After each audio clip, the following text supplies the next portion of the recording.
I thought I would take you guys for a little tour of my website and talk about YouTube.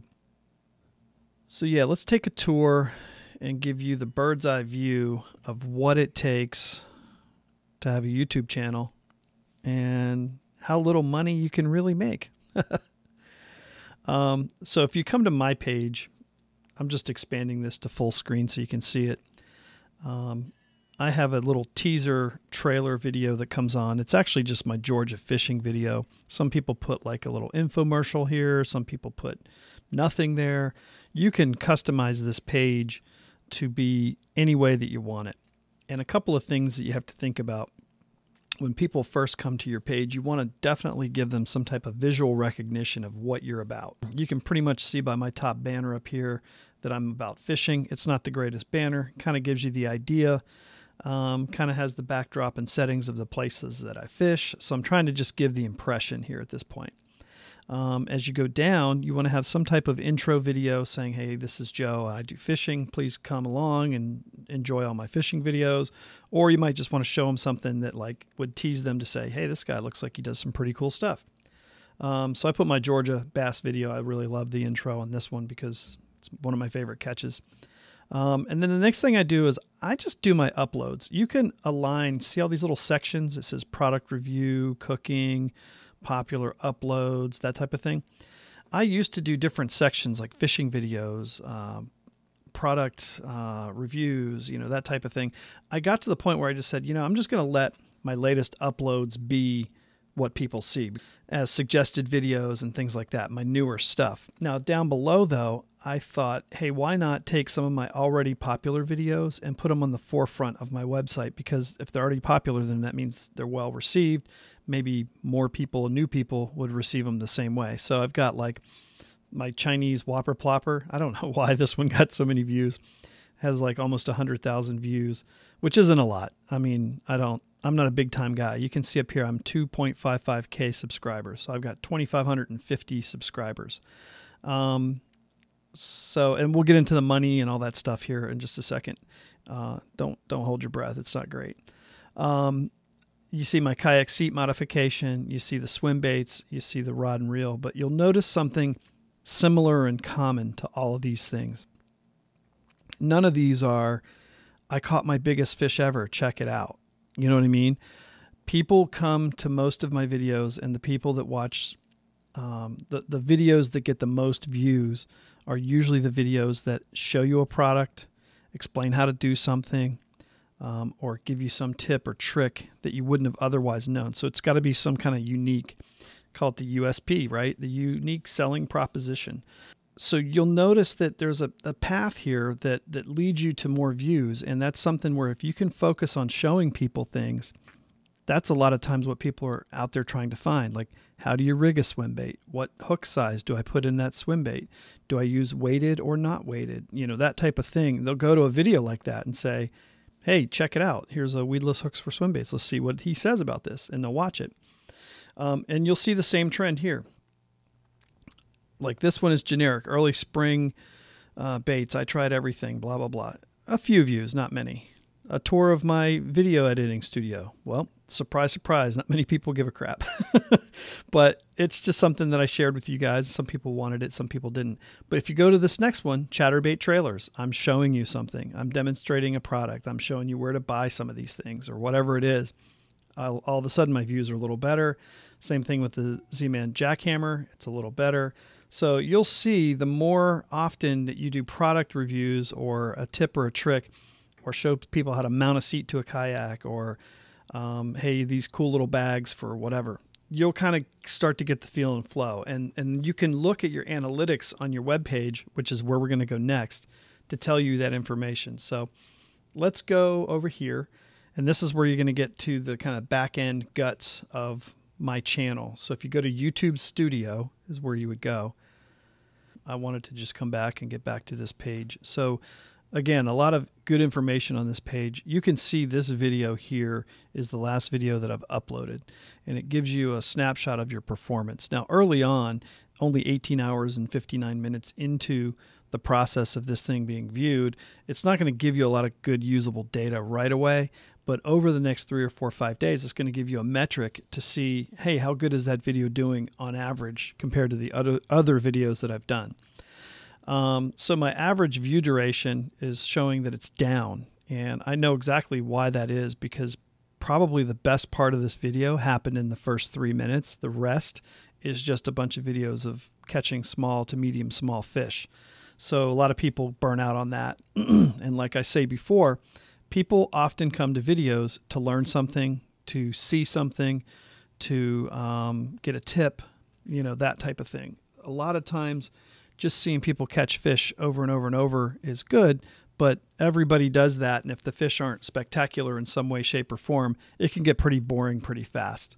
So I don't really, and I used to really get caught up on this early on when I first started the YouTube channel, going, man, I haven't caught a fish in the last 3 times that I've gone out.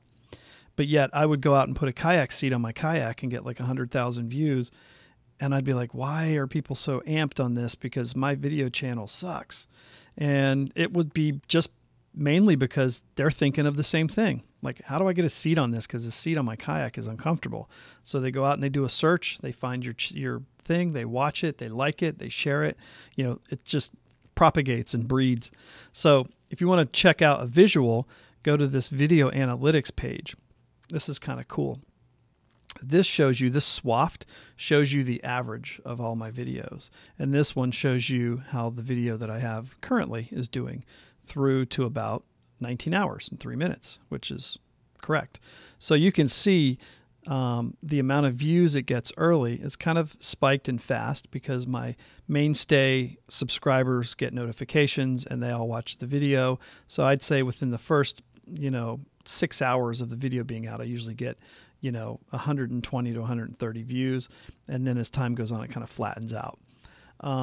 The audience retention, it tells you how long people have been staying and watching. You've got about 2 minutes and 56 seconds, which also tells you some people's attention span when it comes to YouTube may not be that long. So you may want to keep your videos kind of 3, 4, 5 minutes max. Don't do super long intros. I tend to talk a lot at the front and the back of my videos. Sometimes I do that too much, so I have to make a habit of trying to keep that to a minimum. Just some tips. Everybody's different. Every content, every page is different, so it's going to be different for everyone. The other thing you have on this little channel dashboard is you've got the latest posts. So your community tab where you might do things with your iPhone when you're out fishing on the weekend. You post pictures of all your different catches. You can go here and kind of follow up and make sure you've touched on all your comments and stuff like that. YouTube likes to put their own little news, some of their creator inside info and tips, ideas with Super Chat. I don't know what Super Chat is. I need to get into that. I'm going to do Super Chat. I think you have to be a certain level to get to Super Chat. I'm not sure if I'm there yet. Anyway, important notifications, like if you have a copyright claim or something like that. Now let's talk real quickly about music for your videos. YouTube, right over here, offers their own audio library, and it's not bad. The music on the audio library on YouTube is not bad. I would say for most YouTube beginners, don't even pay for a subscription for music because this is good enough. You can find enough good content to backdrop your videos and make them sound professional. The two that come to mind for me is Epidemic Sound and Music Bed. I think I'm going to go with Epidemic Sound. I've been using Music Bed for about 1.5 years, and I get a lot of copyright infringement notifications. Although they do clear them all, it is a little bit of a hassle. It's a back and forth. It's an email. It's a real pain. I've been using Epidemic Sound this week, and I just put up the videos. They go through. I don't even get a notice. Nothing. So something Epidemic Sound is doing is way better than Music Bed. But I do like the music on Music Bed. But anyway, let's keep going. And then your channel analytics, this just shows you how many subscribers, how many people you've picked up in the last 28 days. And your 28-day summary. So you can see my revenue's down, and you can go to the channel analytics here and really look at a deeper dive on this. There's a couple ways to break this down. Just wait as this incredibly slow loading page comes in. Okay, so what this page tells you, there's several things on this page. It shows you how much money you've made graphically and informationally. Your top videos in this last period, and the period is, look up here, 28 days, and you can change that period of time. So you can see my kayak seat rules the roost. I've got swim baits, Chinese whopper plopper, another older kayak seat, some Vision 110, a DC Scorpion reel, a Blendtec blender container. I mean, look at all this stuff. This is all product-based videos. So if this tells me anything, I need to stop showing the fish catches and start showing more stuff, you know, from a marketing standpoint. But I still like to show, hey, these swim baits, you rig them like this, and then show you, hey, I can actually go out and catch things with these swim baits the way that I told you to hook them. So I think the proof is in the pudding a lot of times. You got to go out and demonstrate some fish catches as well as sharing the product. So it's a balance. But by all means, you know, you can take a look here and you can see my best performing videos all tell you, teach you, or show you something. And if you wanted to see more of a longer range, you could say, what have I done in 90 days? Okay. And look at this estimated revenue. What this means is when you become monetized, meaning you've got 1,000 subscribers and you've got so many views and you've met the criteria, when they run ads on your videos, every time somebody watches one of those ads for any duration or period of time, money or pennies basically get attributed to your site for advertising. Basically, you're advertising for these different advertisers who pay YouTube to advertise on your video. So my estimated revenue for 3 months is $167.03. So you can see right there, there's no gold mine here for me. But if you extrapolate this out, and let's just say subscribers equivalated to money, which it really doesn't. Views makes money. Subscribers gets you different benchmarks where you can be like monetized, or you can have other rights or privileges or different categorizations. But views make you the money, because once you're monetized, you could have 1,000 subscribers, but if you had 10 million views and you had advertising tied to all those videos, you'd make a ton of money, even with just a few subscribers. So it can be done, but typically your subscribership and your estimated revenue kind of follow suit. So if you were to say, you know, 2,500 subscribers brings me $167, 25,000 subscribers would probably bring me $1,670 if it was exactly linear. And if I had 50,000, I might make $3,000 a month, you know, so you can kind of see the math, but it's not perfectly linear. There's people with 500,000 subscribers who I'm sure don't make much more than 60 or 70 grand, but that's still pretty good money if you can get to that level of subscriber. So think of somebody like John B. or AP Bassin, or, you know, all those guys, you know, with 1,900,000, they're making a good living. These guys are doing good, you know, but they're marketing geniuses. They're hiring people to help. They've got overhead and support, but this isn't really, in my opinion, where the money is. You know, this is just kind of a drizzle or, you know, backbone of the cash flow. I think where you're going to make money is with product sales, merchandise sales, sponsorships from different companies. I mean, there's so many different ways to make money on YouTube than just this AdSense money is what I call it. So if you look at the last year, what I've made from YouTube, ooh, $872. I think I might retire. So, but you know, hey, at least I'm bringing in some income for my hobby. And in the last 28 days, I've been doing a little bit better. You can see I'm kind of on a slow rise. But my video output, if you look down here, you can see all the videos that came out. Okay, so now you can go down and check your videos. This is where you, as the owner of this website, can go look at all your different videos. And here is where you can check the monetization and make sure that things are on. Some of these that I have are ineligible because they're just videos that I've done for people privately and I let them watch them. But you can see, you want to make sure from time to time that all your video monetization is turned on. You don't have any violations. In general, you want to check your language. You want to check your content. You want to make sure that you're not making videos for kids unless you say so. Just follow the rules. And I think for the most part, you're going to be fine. And the other thing you can do with a lot of these videos is you can select more than one video at a time. And you can, you know, delete, You can edit. You can do you can do all kinds of things to groups of videos, single individual videos. It's a good place to kind of get an idea. Or if you're looking for a specific video, you can search and find them here. Comments. Comments is a great section. Comments is where you can go find all the comments that didn't show up for some reason or another on your videos, or you're not finding them, you're not getting notifications. And I recommend that everybody go in and try to comment and follow up on comments as much as possible. If I miss commenting or responding to somebody's comment, it's only because I didn't see it or I just missed it. Usually I will hit back anybody who hits me with some information because it's polite, and also you're going to get something from it a lot of times. These people share immense information, and I love it. Like Gizmo Car is probably my number one info guy, and he sends me so many tips and tricks, and it's just endless amount of info, and I'm really thankful for that. I know he probably feels like he's too wordy, but honestly, I'm sitting here quarantined. I got nothing better to do. I'll read every comment that I get that I can respond to. And I just want to go through here and make sure that I've got, some type of reply or some information back to somebody, at least a positive acknowledgement saying, I hear you, thank you, I appreciate you, that type of thing. So that keeps people coming back and keeps people on board. So minimum eligibility requirements to turn on monetization features. To get ad revenue, you have to be 18 years of age, and you have to have the ad-friendly content guidelines.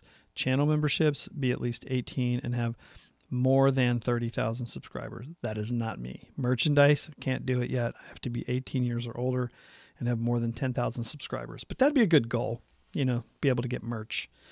Super Chat. I have to be 18 years and live in the country where Super Chat is available. That's cool. I'm eligible for that. And YouTube Premium revenue. Create content watched by a viewer who is a YouTube Premium subscriber. Create content watched by a viewer. I have no idea what that means. And here's the audio library. I would highly recommend any newbies starting out. You can definitely... Okay, maybe not that song. Yeah, they have some cool stuff. Anyway, check them out. You don't have to pay for that. You've got settings over here. You can set up your channel information, your dollar amount. You can have keywords that are tied to your channel. You can have upload defaults. Don't know why I just zoomed that in. I just did it again. Okay. You can have upload defaults where you can pre-fill out information and put different tags and settings. All kinds of cool things to make it automatic. One thing that I have is I have the paid subscription to Tubebuddy, which is basically just a checklist and a reminder of good practices to keep when you're doing your videos and stuff. So yeah, that's really it in a nutshell. I don't do that much business. I have some views. I have some subscribers. I really enjoy doing this, but in order to make, I think, good money on this platform, you have to have quite a bit of views, and that's going to come from a lot of subscribers, a lot of good content, and reinforcing the focus on the areas that bring you the most views and money, which would be, for me, product information. So for me in the future, I'd be better off showing you a fishing reel and rod, or trying to get one of the new hottest lures out there that nobody has and review that first. Like last year I did Whopper Plopper 75, or these jackhammer chatterbaits. That was a pretty good run for me this year because those are, springtime bait. A lot of people use them. They're expensive. They're kind of mysterious as to why they work so good. Really just kind of mix it up. And you don't have to be that unique.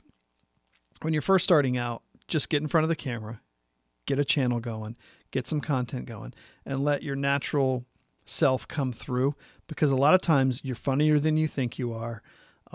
You're smarter than you think you are, or you're better in front of the camera than you think you might be. Whatever negativity you have in your own mind about yourself, it's really just made up. It's not really real, because everybody's just like you, right? Not everybody's brave. Not everybody knows how to do this crap. So learning is perfectly fine. And a matter of fact, people love to watch other people learn. So I've gotten so much props and pats on the back from other fishermen, from other YouTubers, just saying, hey, good job. I like your content. It's getting better. This is good. That's bad. That type of thing. and I respond to it. So yeah, so I'm stroking at about 50 to 80 bucks a month income from my YouTube channel. I would say my Amazon referrals, like when I do something down below, linked below in the comments, I'm usually, grabbing $40 or $50 gift cards from Amazon a month. So I would say my total per month between gift cards at Amazon and YouTube, I might be making $100, which is good. I'm happy. I had no idea that I could sit down with a camera and take you guys along with me fishing, and people would do enough stuff to generate $100 a month worth of income for my absolute and pure hobby. So really thankful. Wanted to just share the quick insight and look at my page and how things work. Hopefully you guys get inspired to do this yourself. It's not complicated. So the more the merrier. It's not competitive. It's collective. So you guys hang in there. Just say no to COVID-19 and have a good day. Later.